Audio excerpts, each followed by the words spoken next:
সময় তখন রাত 1:30। এয়ার ট্রান্সাট ফ্লাইট 236 ঘুটঘুটে অন্ধকারের মধ্যে আটলান্টিক মহাসাগরের ওপর দিয়ে টরন্টো থেকে লিসবনের দিকে যাচ্ছিল। প্লেনটি টেক অফের পর 4 ঘন্টা থেকেও বেশি সময় কেটে গিয়েছিল এবং সেই সময় পর্যন্ত প্লেনের সব কিছু স্বাভাবিক ছিল। কিন্তু এরই মধ্যে হঠাৎ করে ককপিটে বসে থাকা পাইলটের সামনে একটি ওয়ার্নিং আসে। গায়ের লোম দাঁড় করিয়ে দেওয়ার মতো একটা ওয়ার্নিং। এই ওয়ার্নিংটি ছিল প্লেনের জ্বালানি শেষ হওয়ার। সমুদ্রের মাঝখানে 39,000 ফুট উচ্চতায় বাতাসে ফ্লাইট 236 এর জ্বালানি ফুরিয়ে গিয়েছিল। জ্বালানি ফুরিয়ে যাওয়া দেখে পাইলটরা হতবাক হয়ে গিয়েছিলেন, কারণ তারা তখন আটলান্টিক মহাসাগরের মাঝখানে ছিলেন এবং দূর দূরান্ত পর্যন্ত মাটির কোনো চিহ্ন ছিল না। অর্থাৎ এখন পাইলটদের সামনে কেবল একটাই অপশন ছিল, আর তা ছিল বিমানে বসে থাকা 293 জন যাত্রী নিয়ে আটলান্টিক মহাসাগরে ডুবে প্রাণ দেয়া, যা প্রায় নিশ্চিতই ছিল। কিন্তু এরই মধ্যে হঠাৎ করে বিমানটির সাথে এমন কিছু ঘটে যা বেশ অবাক করার মতো ছিল। তো কি এমন ঘটেছিল সমুদ্রের মাঝখানে বাতাসে 39,000 ফুট উচ্চতায় এয়ার ট্রান্সাট ফ্লাইট 236 এর সাথে, সেটাই জানবেন আজকের ভিডিওতে। তাহলে চলুন আর দেরি না করে আজকের এই ইন্টারেস্টিং ভিডিওটি শুরু করে ফেলি। এই গল্পটি শুরু হয় কানাডার টরন্টো পিয়ারসন আন্তর্জাতিক বিমানবন্দর থেকে 23 আগস্ট 2001 সালে স্থানীয় সময় অনুসারে রাত 8:52 এয়ার ট্রান্সাট এয়ারলাইনের এয়ারবাস A330 কানাডার টরন্টো থেকে পর্তুগালের লিসবনের উদ্দেশ্যে যাত্রা করে। এটি একটি 7 ঘন্টা দীর্ঘ ননস্টপ ফ্লাইট ছিল, যেটিতে 293 জন প্যাসেঞ্জার্স, 2 জন পাইলট এবং 13 জন ক্রু সদস্য ছিলেন। টেক অফের আগে বিমানটিতে প্রায় 46.9 মেট্রিক টন জ্বালানি ভর্তি করা হয়েছিল, যা প্রয়োজনের চেয়েও 4.5 টন বেশি ছিল। প্লেনটি চালাচ্ছিলেন 48 বছর বয়সী ক্যাপ্টেন রবার্ট পিসে এবং 28 বছর বয়সী ফার্স্ট অফিসার ডার্ক ডি এগার। ক্যাপ্টেন পিসের প্রায় 16,800 ঘন্টা বিমান চালানোর অভিজ্ঞতা ছিল, যার মধ্যে 796 ঘন্টা তিনি এয়ারবাস A330 কাটিয়েছেন। অন্যদিকে ফার্স্ট অফিসার ডি এগারের প্রায় 4,800 ঘন্টার ফ্লাইট এক্সপেরিয়েন্স ছিল, যার মধ্যে 386 ঘন্টা তিনি এয়ারবাস A330 চালিয়েছিলেন, যার মানে ছিল এই 2 পাইলটই খুবই অভিজ্ঞ ছিলেন। যাত্রীদের বোর্ডিংয়ের পর স্থানীয় সময় অনুযায়ী রাত 8:52 প্লেনটি টেক অফ করে এবং মাত্র কয়েক মিনিটের মধ্যেই প্লেনটি বাতাসে 39,000 ফুট উচ্চতায় পৌঁছে যায়, যা এটির ক্রুজিং অ্যাটিটিউড ছিল। উড্ডয়নের পর প্লেনটি সোজা আটলান্টিক মহাসাগর পাড়ি দিয়ে একেবারে লিসবনেই অবতরণ করতে যাচ্ছিল। সেই সময় পর্যন্ত বিমানে সব কিছুই স্বাভাবিক ছিল। রাত হওয়ার কারণে অধিকাংশ যাত্রী তখন ঘুমিয়ে পড়েছিলেন। ক্রু সদস্য এবং পাইলটদেরও তেমন কোনো বিশেষ কাজ ছিল না। দেখতে দেখতে এভাবেই 4 ঘন্টা কেটে যায়। প্লেনটি এখন আটলান্টিক মহাসাগরের প্রায় মাঝামাঝি ছিল। এরই মাঝে হঠাৎ করে রাত 1:03 ক্যাপ্টেন রবার্ট পিসে ককপিটে একটি অস্বাভাবিক রিডিং নোটিস করেন। কিছু সময় পরে একটি এররও শো করা শুরু করে। সেই এররটি ছিল হাই ওয়েল প্রেশার, লো ওয়েল কোয়ান্টিটি এবং লো ওয়েল টেম্পারেচারের। এখন এই ধরনের দীর্ঘ ননস্টপ ফ্লাইটে এরকম ছোটখাটো এরর আসা নর্মাল ছিল। এমন পরিস্থিতিতে পাইলটরা নিজেরাই বা ক্রু মেম্বারের সাহায্যে ককপিটে বসে থেকেই সেগুলো ঠিক করে দিতেন। কিন্তু এয়ার ট্রান্সাট এয়ারলাইনের এই ফ্লাইটে যেই এররটি দেখা যাচ্ছিল তা স্বাভাবিক ছিল না। ক্যাপ্টেন এবং ফার্স্ট অফিসার উভয়েরই এয়ারবাস A330 ভরপুর অভিজ্ঞতা ছিল, কিন্তু তারা তাদের পুরো ক্যারিয়ারে এমন এরর আগে কখনো দেখেননি, যার কারণে তারা দুজনেই কনফিউজড হয়ে গিয়েছিলেন যে এই এররটি আসলে কিসের ছিল। কোনো রকম উপায় না দেখে তারা ফ্লাইট ম্যানুয়াল খুলে এই এররটি সম্পর্কে জানার চেষ্টা করেন, কিন্তু ফ্লাইট ম্যানুয়ালেও এই বিষয়ে কোনো তথ্য ছিল না। এখন যদি পাইলটরা চাইতেন তাহলে এই এররটি ইগনোরও করতে পারতেন, কিন্তু এটা স্পষ্ট যে কোনো পাইলট যাত্রী ভর্তি ফ্লাইট নিয়ে সমুদ্রের মাঝখানে কোনো রকম ঝুঁকি নিতে চাইবেন না, যার কারণে ক্যাপ্টেন পিসে এই এররটি সম্পর্কে জানতে এয়ার ট্রান্সাটের মেইনটেন্যান্স কন্ট্রোল সেন্টারের সঙ্গে যোগাযোগ করেন। কিন্তু আশ্চর্যের বিষয় ছিল প্লেনের মেইনটেন্যান্স টিমও এই এররটি সম্পর্কে কিছুই জানত না। তবে মেইনটেন্যান্স টিম পাইলটদের পরামর্শ অবশ্যই দিয়েছিল যে তারা যেন লাগাতার ওই এররটির উপর নজর রাখেন আর যত দ্রুত সম্ভব তারা ওই এররটি সম্পর্কে জানার চেষ্টা করবেন। এরপর অনেক সময় পেরিয়ে যায় এবং পাইলটরাও এখন এটা বিশ্বাস করে রিল্যাক্স হয়ে যান যে এই এররটি হয়তো কোনো ফল্টি সেন্সরের কারণে এসেছে, যা খুবই স্বাভাবিক ছিল। কিন্তু এই ঘটনার ঠিক আধ ঘন্টা পর রাত 1:36 পাইলটদের সামনে আরেকটি ওয়ার্নিং আসে, আর এই ওয়ার্নিংটি ছিল ফুয়েল ইমব্যালেন্সের। আসলে প্রতিটি বিমানে উভয় উইংসে জ্বালানি সমানভাবে ভাগ করা থাকে, তবে কখনো কখনো একটা উইংয়ে জ্বালানি কিছুটা উপর নিচ হয়ে যায়। তাই তখন ককপিটে ইমব্যালেন্সের ওয়ার্নিং আসা শুরু হয়ে যায়। তবে এই সমস্যাটি দেখে পাইলটরা খুব একটা চিন্তিত হন না, কেননা এই সমস্যাটি পাইলটরা ককপিটে বসে থেকেই ঠিক করতে পারতেন। আর পাইলটরা ঠিক তাই করেছিলেন। প্লেনের রাইট উইংয়ে ফিউয়েল কম ছিল, তাই তারা লেফট উইং থেকে রাইট উইংয়ে ফিউয়েল ট্রান্সফার করে এবং কোনোভাবে তারা এই সমস্যাটিকে দূর করে। কিন্তু তারা জানতেন না যে ফিউয়েল ট্রান্সফার করতে গিয়ে তারা এমন কিছু করে ফেলেছে যা তাদের জন্য একটা বড় বিপদ ডেকে আনতে চলেছিল। এই ফিউয়েল ট্রান্সফারের পর তো এমন একটা সমস্যা শুরু হয় যা পাইলটদের হতভম্ব করে দেয়।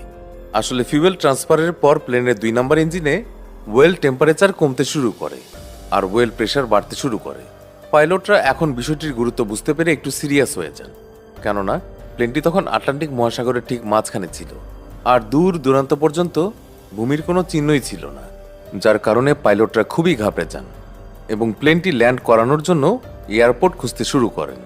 সবচেয়ে কাছের যে এয়ারপোর্টটি ছিল সেটি ছিল পর্তুগালের অ্যাজোরেস দ্বীপে অবস্থিত লাজেস এয়ারবেস। পাইলটরা অবিলম্বে এয়ারপোর্ট কর্তৃপক্ষের সঙ্গে যোগাযোগ করেন এবং ইমার্জেন্সি ল্যান্ডিংয়ের অনুমতি চান। আর কিছুক্ষণ পর তারা অনুমতি পেয়েও যান। এরপর তারা আর দেরি না করে দ্রুত বিমানটিকে অ্যাজোরেসের দিকে ঘুরিয়ে ফেলেন। কিন্তু এরই মধ্যে ক্যাপ্টেন পিসে জানতে পারেন যে প্লেন থেকে প্রতি সেকেন্ডে 1 গ্যালন করে ফুয়েল কমে যাচ্ছে আর এখন তাদের কাছে মাত্র 7 টন ফিউয়েলই অবশিষ্ট আছে, যা দিয়ে প্লেনটি এখন আর মাত্র আধ ঘন্টায় উঠতে পারবে। আর লাজেস এয়ারপোর্ট এখনও তাদের থেকে 280 কিলোমিটার দূরে, অর্থাৎ তাদের কাছে এখন লাজেস পর্যন্ত পৌঁছানোর ফুয়েলও ছিল না। তারপরেও তারা হার না মেনে কোনোভাবে লাজেস পৌঁছানোর চেষ্টা করেন। কিন্তু এই পরিস্থিতি তখন আরও বেশি খারাপ হয়ে যায় যখন রাত 2:13 প্লেনের রাইট উইং এর 2 নম্বর ইঞ্জিনে আগুন লেগে যায়। আর এই দৃশ্য দেখে পাইলটের জ্ঞান হারানোর মতো অবস্থা হয়ে যায়, কেননা প্লেনে এখন মাত্র একটা ইঞ্জিনই অবশিষ্ট ছিল আর সেটিতেও খুব কম জ্বালানি বেঁচে ছিল। তবে যাই হোক, বাস্তবতা তো এটাই ছিল যে ওই একটি ইঞ্জিনই এখন প্লেনের শেষ সাপোর্ট ছিল। প্লেন এখন এক ইঞ্জিনে উড়ানোর জন্য ক্যাপ্টেন পিসে প্লেনটিকে 39,000 ফুট উচ্চতা থেকে 33,000 ফুট উচ্চতায় নিয়ে আসেন। জ্বালানি তখনও দ্রুত বেগে কমে যাচ্ছিল। পাইলটরা মনে করেছিলেন যে কোথাও কোনো লিকেজ হয়েছে হয়তো, তাই তারা সেই লিকেজটি খুঁজে বের করার চেষ্টা করেন, কিন্তু অন্ধকারের কারণে তারা সেটিকে খুঁজে পাননি। এরই মধ্যে প্লেনের মেইনটেন্যান্স ইউনিট তাদের সঙ্গে যোগাযোগ করে এবং তাদের পরামর্শ দেয় যে প্লেনটি 33,000 ফুট উচ্চতা থেকে 20,000 ফুট উচ্চতায় নিয়ে আসতে, যাতে কোথাও কোনো লিকেজ থাকলে সেটাও শনাক্ত করা যেতে পারে। কিন্তু পাইলটরা এখন এই ধরনের ঝুঁকি নিতে পারছিলেন না, কেননা প্লেনটি যদি একবারে এত নিচে নেমে যেত আর লিকেজও শনাক্ত করা সম্ভব না হতো, তারপর তারা চাইলেও আর সেই উচ্চতায় ফিরে যেতে পারতেন না এবং তাদের বাধ্য হয়ে প্লেনটি সমুদ্রে ল্যান্ড করাতে হতো আর সাথে সাথেই পুরো প্লেনটি সমুদ্রে তলিয়ে যেত। তাই পাইলটরা মেইনটেন্যান্স ইউনিটের কথা মানতে পারেননি এবং কোনো প্রকার ঝুঁকি না নিয়ে তারা 33,000 ফুট উচ্চতায় থেকে যান, কেননা পাইলটদের বিশ্বাস ছিল যে তারা এক ইঞ্জিনের জোরেই লাজেস এয়ারবেস পর্যন্ত পৌঁছাতে পারবে। অন্যদিকে বিমান কর্তৃপক্ষ রানওয়েতে পুরো প্রস্তুতি নিয়ে রেখেছিলেন যাতে প্লেনটি ল্যান্ডিংয়ের সময় কোনো রকমের ঝুঁকি না থাকে। প্লেনটি এখন ধীরে ধীরে লাজেস এয়ারপোর্টের দিকে এগিয়ে যাচ্ছিল। ঠিক সেই সময় প্লেনের 1 নম্বর ইঞ্জিনেও আগুন লেগে যায়। সেই সাথে তখন এটাও নিশ্চিত হয়ে যায় যে প্লেনে কোথাও না কোথাও লিকেজ অবশ্যই রয়েছে। কিন্তু এখন নিশ্চিত হয়েও কোনো লাভ ছিল না, কেননা প্লেনের 2টি ইঞ্জিনই এখন নষ্ট। ইঞ্জিন নষ্ট হয়ে যাওয়ার সাথে সাথেই পুরো প্লেনের ইলেকট্রিসিটি সাপ্লাই বন্ধ হয়ে যায়। এর ফলে প্লেনে থাকা সমস্ত যাত্রীরা খুবই ভয় পেয়ে যায়। তবে র্যাম এয়ার টারবাইনের সাহায্যে ককপিটে তখনও ততটুকু ইলেকট্রিসিটি তো ছিল যা দিয়ে প্রয়োজনীয় ইকুইপমেন্ট চলতে পারে।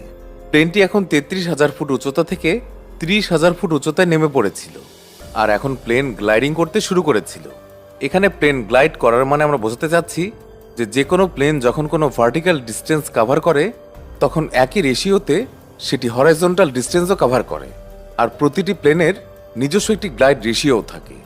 সেই হিসেবে এয়ারবাস A330 গ্লাইড রেশিও ছিল 15:1, অর্থাৎ এই প্লেনটি প্রতি 15 ফুট এগিয়ে গিয়ে 1 ফুট করে নিচে নামে। আর এখন লাজেস এয়ারপোর্ট আর প্লেনের দূরত্ব মাত্র 121 কিলোমিটারই বেঁচে ছিল, যা গ্লাইডিং করে কভার করা সম্ভব ছিল। কিন্তু ঠিক সেই সময় পাইলটদের সামনে আরও একটি সমস্যা এসে হাজির হয়। প্লেনটি গ্লাইড করতে করতে অ্যাজোরেস দ্বীপের এত কাছে পৌঁছে গিয়েছিল যে এখন প্লেন আর দ্বীপের মধ্যে মাত্র 15 কিলোমিটার দূরত্বই বেঁচে ছিল। কিন্তু সমস্যা ছিল যে প্লেনটি তখনও 20,000 ফুট উচ্চতায় ছিল, আর যদি এত উচ্চতা থেকে পাইলট বিমানটিকে ল্যান্ড করানোর চেষ্টা করতেন তাহলে বিমানটি ক্র্যাশ ল্যান্ডিংয়ের অনেক বেশি সম্ভাবনা থাকত, যার কারণে পাইলট এয়ার ট্রাফিক কন্ট্রোলের সঙ্গে যোগাযোগ করেন। এয়ার ট্রাফিক কন্ট্রোল পাইলটকে ল্যান্ডিংয়ের আগে একটি 360 ডিগ্রি পারফর্ম করার পরামর্শ দেয়, আর পাইলট ঠিক তাই করেন। প্লেনটিকে একটি বৃত্তে অর্থাৎ 360 ডিগ্রির একটি চক্কর লাগান, যার কারণে প্লেনটি 20,000 ফুট উচ্চতা থেকে 5,000 ফুট উচ্চতায় নেমে আসে।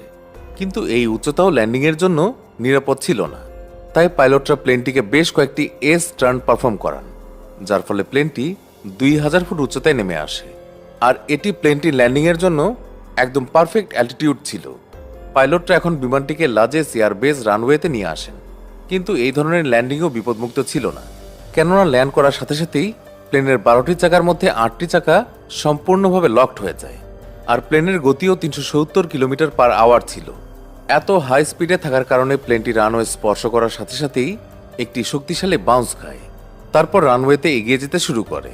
প্রায় 2300 মিটার চলার পর বিমানটি থেমে যায়।